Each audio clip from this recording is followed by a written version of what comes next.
আলোর পথের পরশ ইউটিউব চ্যানেলে আপনাকে স্বাগতম।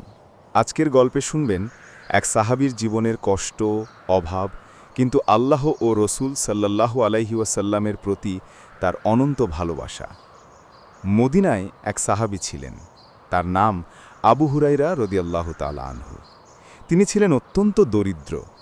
দিনের পর দিন তার ঘরে খাবার থাকত না।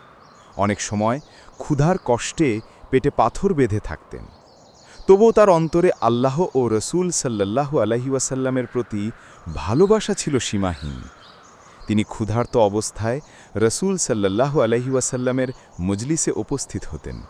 একদিন তিনি এতটাই দুর্বল হয়ে পড়লেন যে মসজিদের মেঝেতে পড়ে গেলেন। লোকেরা ভেবেছিল তিনি অসুস্থ, কিন্তু প্রকৃতপক্ষে সেটা ছিল ক্ষুধার কষ্ট। রসুল সাল্লাল্লাহু আলাইহি ওয়াসাল্লাম যখন তাকে দেখলেন, তখন ভালোবাসার সাথে তার পাশে বসলেন, তাকে দুধ খাওয়ানোর ব্যবস্থা করলেন।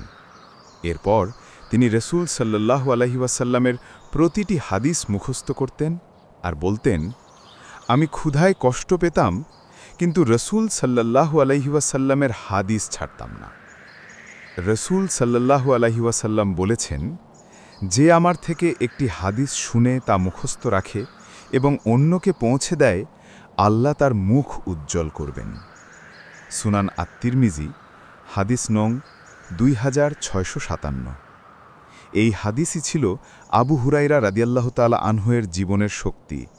দারিদ্র্য ও কষ্ট তাকে আল্লাহ ও রসুল সাল্লাল্লাহু আলাইহি ওয়াসাল্লামের ভালোবাসা থেকে বিরত রাখতে পারেনি।